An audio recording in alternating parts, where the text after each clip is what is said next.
judge in him prevailed upon the father and he sentenced his son to death. এখানে দেখুন common নাউনের ব্যবহার যদি অ্যাডজেক্টিভ হিসেবে হয়, কি বলছি, কমন নাউনের ব্যবহার যদি অ্যাডজেক্টিভ হিসেবে হয়, অ্যাডজেক্টিভ হিসেবে হয়েছে কি হয়নি, জাজ ইন হিম, একজন মানুষ যার মধ্যে কি আছে, জাজ, সে তিনি কিন্তু একজন বাবা, জাজ in him prevailed upon the father, একজন ব্যক্তি যিনি একজন বাবা আছেন কিন্তু সে একজন জাজের পোস্টে আছে, তাই তো, জাজ ইন হিম এই জায়গাতে যখন একটা কমন নাউন অ্যাডজেক্টিভ হিসেবে আসে সে দ্য আর্টিকেল নিয়ে আসে, ডেফিনিট আর্টিকেল বা দ্য নিয়ে আসে। বুঝতে পারলেন কি বললাম? লিখুন, কমন নাউন যদি অ্যাডজেক্টিভ হিসেবে ব্যবহৃত হয়, কমন নাউন যদি অ্যাডজেক্টিভ হিসেবে ব্যবহৃত হয় তাহলে তার ঠিক আগে ডেফিনিট আর্টিকেল, তার মানে দ্য ব্যবহার হবে।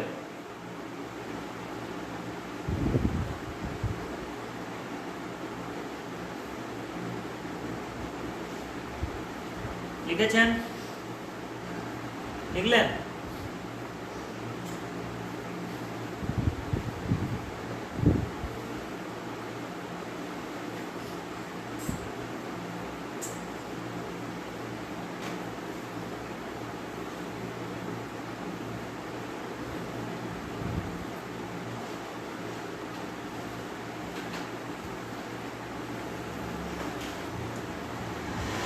Clear? Second, 9/10 of the pillar have rotted away. দেখুন, যদি এই ধরনের থাকে, ভগ্নাংশের মধ্যে যদি থাকে কিছু, সেটা কি হয়েছে, 9/10 of the pillar, একটাই পিলারের 9/10 ভাগ, তাই তো, তাহলে হ্যাভ হবে না, হ্যাজ হবে, সিঙ্গুলার হবে, ঠিক আছে, ভগ্নাংশ সিঙ্গুলার হবে, ঠিক আছে, ভগ্নাংশ কি হবে, সিঙ্গুলার হবে। চলুন তারপরেটা দেখুন, one major reason for the popularity of television is that most people like to stay at home. কি হবে বলুন? One major reason for the popularity of television is that most, পড়ুন এক দুবার পড়ুন তাহলে ধরে নেবেন, পড়ুন, most,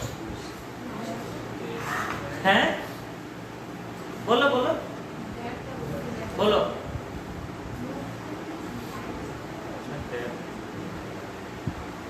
বলো বলো বলো ভালো যা বলো বলো, মোস্ট অফ দা হয়, ঠিক আছে, হ্যাঁ, yeah many, most of the people, most of the people হবে বা মেনি পিপল, ঠিক আছে, বুঝতে পারলেন? এখানে অ্যাড হচ্ছে মোস্ট অফ। 19 নম্বর দেখুন, our efforts are aimed to bring about a reconciliation. কি হবে বলুন তো একটু বলুন, না হবে না, দেখুন এম সাথে অ্যাট লাগে, এম সাথে কি লাগে, অ্যাট লাগে। 20 নম্বরে চলে আসুন, 3 conditions critical for growing plants are, কটা condition, 3 conditions critical for growing plants are soil, temperature, chemical balance or amount of moisture. এই জায়গাতে কিছু ভুল আছে, বলুন কিটা, soil temperature, chemical balance or amount of moisture এর জায়গাতে হবে and amount of moisture, ঠিক আছে, এটাই হয়েছে।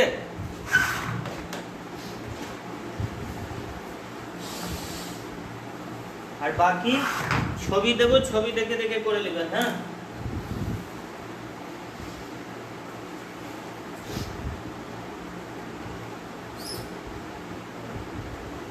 আর যে পরীক্ষাতে প্রশ্ন আসে সেটা আমি 2-3টা এখন করে দিচ্ছি, একদম সরল সহজ, ওটা দেখে দেখে আপনারা করবেন, দেখে দেখে নয়, মানে আপনাদের শিখতে হবে। চলুন, I am doing the sums, লিখুন I am doing the sums, বলছে I am doing the sums, একে অ্যাক্টিভ তে যদি এটা আছে তাহলে প্যাসিভ তে করতে, আর যদি প্যাসিভ তে আছে তাহলে অ্যাক্টিভ তে করতে। বুঝতে পারলেন? সবথেকে আগে দেখতে হবে এটা কোন ভয়েসের। I am doing sums কি হবে?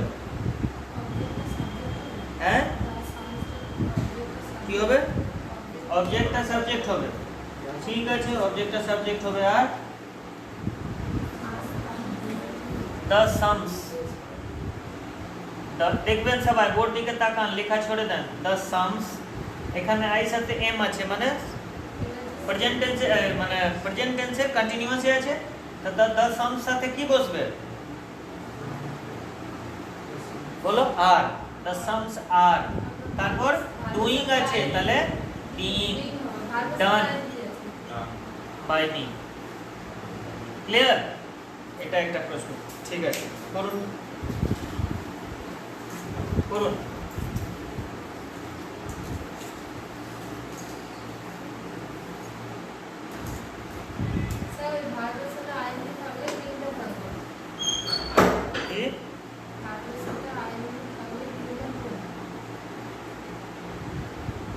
কি বলছো?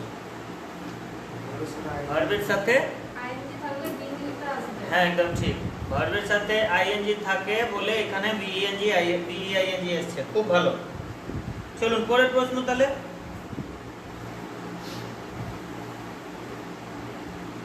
Who taught you grammar? Who taught you grammar?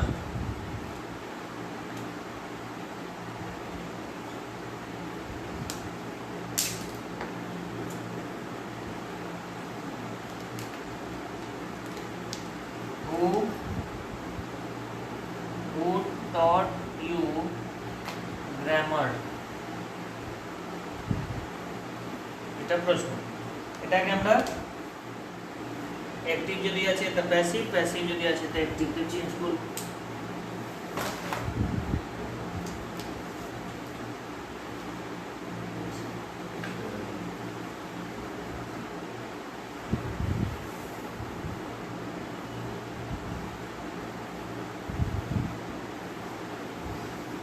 লিখলেন who taught you grammar কি হবে? হ্যাঁ by whom, ঠিক আছে by whom লিখলাম।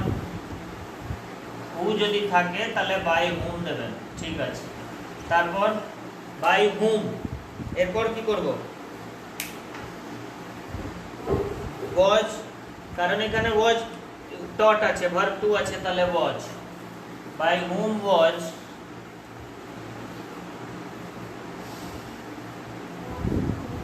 grammar, by whom was, বলুন grammar by whom, বলো বলো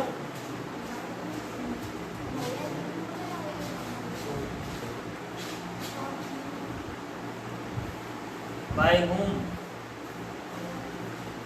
where you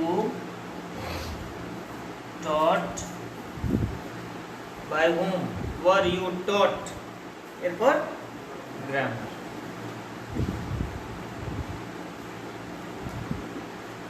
এটাই আচ্ছা কোশ্চেন হবে। কি কি করলাম দেখুন, who থাকলে by whom করলাম। अब you আছে এখানে সাবজেক্ট, you অনুযায়ী এখানে where করলাম, you নামালাম, taught taught-ই রইল। হ্যাঁ, আর কারণ ভার্ব টু ভার্ব থ্রি দুটাই taught, আর গ্রামার গ্রামার হয়ে গেল by whom were you taught grammar। ঠিক আছে না, আগে লিখতে তাহলে কি লিখতে, তাহলে কিভাবে করতে? by whom শেষে লিখতে। ঠিক আছে, তারপর শুরু কিভাবে করতে? where, হ্যাঁ you were taught grammar by whom, না ওরকম করো না। ঠিক আছে, ইংরেজি পড়ানোর স্যার যদি কিছু বলেন তাহলে হতে পারে। এখানে তো অপশন থাকবে তোমার পরীক্ষাতে, ঠিক না? দেখো চারটা অপশন আছে, শুনবে অপশনটা। by whom you were taught grammar, by whom you were taught grammar, শুধু এখানে were কে you এর পরে লিখেছে। সেকেন্ড আছে by whom were you taught grammar, এটা 3 নম্বর অপশন আছে by whom was grammar you taught, 4 number option আছে by whom were grammar taught to you। বুঝতে পারলেন, চারটার মধ্যে একটা, ঠিক আছে, এরকমই করলেন। পরেরটা লিখুন he teaches us grammar, he teaches us grammar, he teaches us grammar, T E A C H E S, teaches হবে কি teach হবে,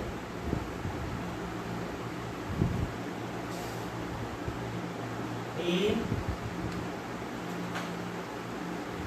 teaches us grammar, কি হবে টিচেস আছে यानी ভার্ব 1 আছে, মানে ভার্ব 5 আছে, প্রেজেন্ট সিম্পল है, সিম্পল প্রেজেন্ট টেন্স এর এটা বাক্য। কি করতে হয় একবার দেখবেন, সাবজেক্ট কি আছে, ভার্ব কি আছে, আস কি আছে, অবজেক্ট, ঠিক না, বাস সাবজেক্ট আছে হি, টিচেস আছে ভার্ব, আস আছে object.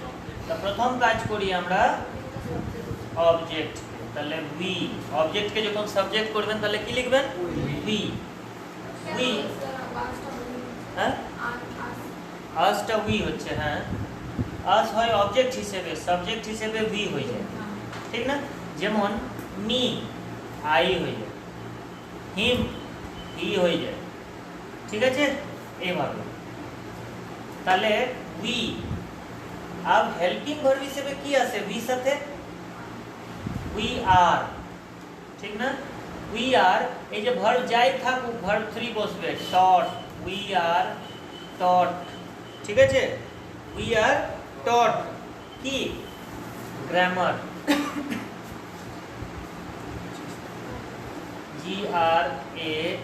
GRAMMER, we were taught grammar by him, ঠিক আছে, by him। বলুন কার কার সুবিধা লাগছে,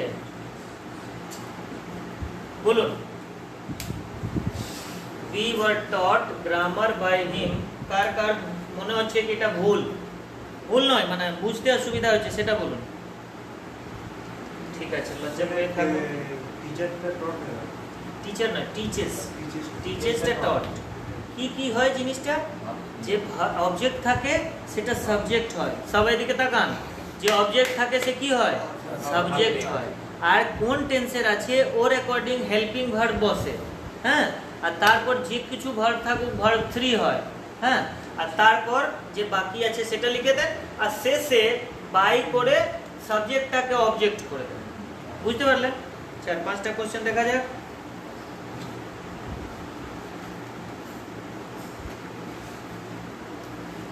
I will not do this work. I will not do this work. I will not do this work. Subject কি আছে বলবেন? I. হেল্পিং ভার্ব কি আছে? মেইন ভার্ব কি আছে? আর অবজেক্ট কি আছে? সবাই বলুন তাহলে ঠিক হবে, তাড়াতাড়ি শিখবেন।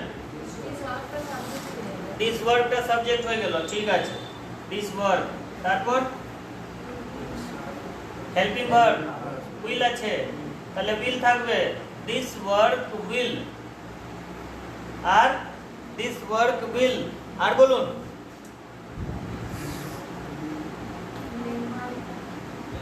not, this work will not done by me, বাস। কারো কিছু কনফিউশন আছে তাহলে বলুন। this work not be done by me, এটাই লিখেছি তো, this work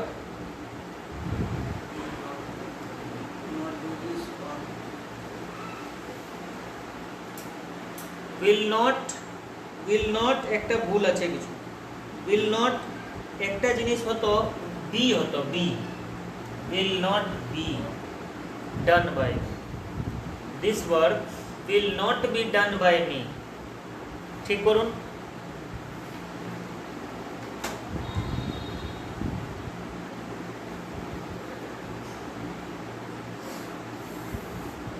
Don't laugh at me.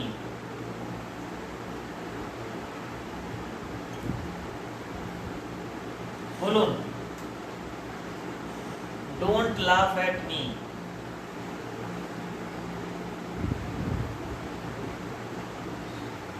এই ধরনের যদি থাকে তাহলে আপনাকে একটা এক্সট্রা কিছু অ্যাড করতে হবে, সেটা হচ্ছে let। এক্সট্রা যে অ্যাড করতে হবে সেটা হবে let। তারপর me, let me।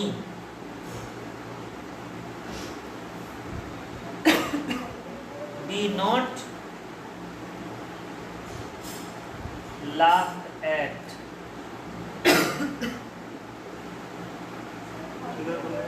হ্যাঁ, ফরওয়ার্ড করবে, কি করবে বলো তাহলে। হ্যাঁ হ্যাঁ করতে পারো তুমি, কিন্তু এখানে আমি অপশন অনুযায়ী যাচ্ছি। ডোন্ট লাফ এট মি চারটা অপশন, লেট মি বি লাফ এট হবে না কারণ নট নাই, আই এম লাফ এট হবে না কারণ নট নেই, দুটাতে নট আছে সেটা দেখবেন। Let me be not laughed at, let me be not laughed at একটা আছে, আরেকটা আছে let me be not laughed. Let me be not laughed মানে একটাকে বাদ দিয়ে একটা অপশন আছে। জেনে রাখবেন যে প্রিপোজিশন এক্সট্রা এসছে সেটা থাকবেই। ভার্বের ক্ষেত্রে, ভয়েসের ক্ষেত্রে এট এসছে, লাফ এট হবেই, ঠিক আছে। তাহলে আমরা যদি অপশনটাকে ছাঁটাই করি তো শেষে এটাই বাঁচছে, কারণ দুটাতে নট নেই আর একটাতে অ্যাট নেই, তো শেষে এটাই let me be not loved at, ঠিক আছে। এই যে আমরা অবজেক্টিভ পরীক্ষা দিন, তার লাভটা কি, চারটে করে অপশন থাকে, আমি আনসারটাকে বাদ দিয়ে দিয়েও সঠিক আনসারটা পেতে পারি, ঠিক আছে। চলুন পরের প্রশ্ন। They have painted the house green. They have painted the house green.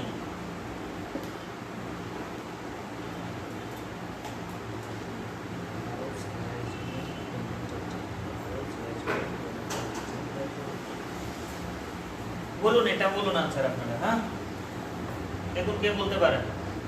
सब থেকে প্রথম কাজ দে, subject, helping verb, main verb, object, बस। the house বলো, has been painted, ঠিক আছে। the house has been painted green by them, clear। আচ্ছা বলুন, এখানে হ্যাড কেন বলছিলেন? হ্যাভ থাকলে হ্যাজ হবে, ঠিক না। হ্যাভ এটা প্রেজেন্ট পারফেক্ট টেন্সের বাক্য, তা প্রেজেন্ট পারফেক্ট টেন্সের বাক্য থাকলে প্রেজেন্ট পারফেক্টেরই হেল্পিং ভার্ব এখানে লাগবে, ঠিক আছে। বলুন এটাতে কারো অসুবিধা হলে। They have painted the house green, তাহলে কি করছি, দ্য হাউস হ্যাজ, হ্যাভ আছে বলে হ্যাজ, কেন দে ছিল প্লুরাল বলে হ্যাভ, তা দ্য হাউস হচ্ছে সিঙ্গুলার বলে হ্যাজ, পেইন্টেড তা পেইন্টেড, কিন্তু হ্যাজ হ্যাভ থাকলে বিন দিতে হয় প্যাসিভ ভয়েসে। The house has been painted green by them, এটা ক্লিয়ার।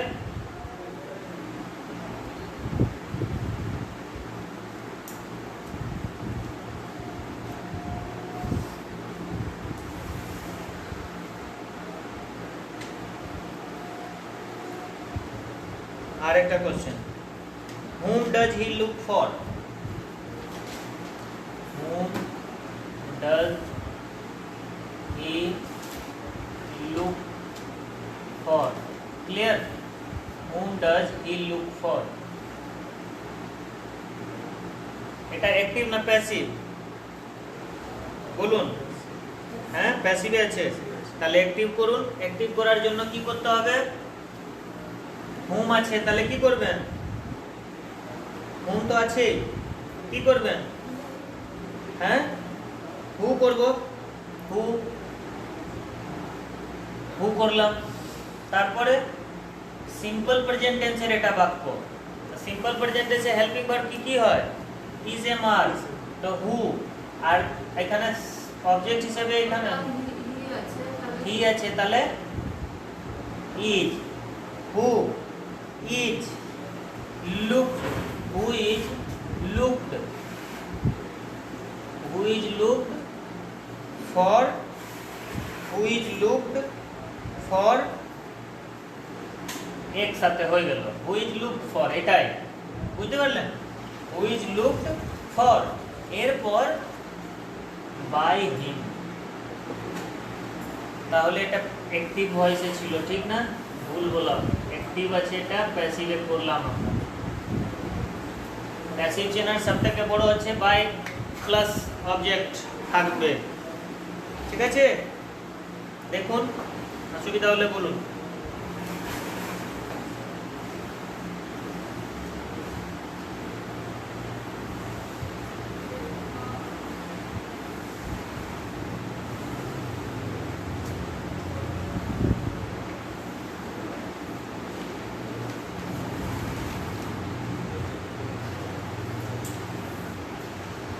अच्छा,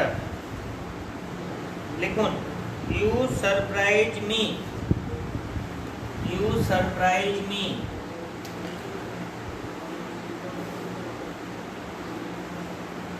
यू सरप्राइज मी, तो কি হবে?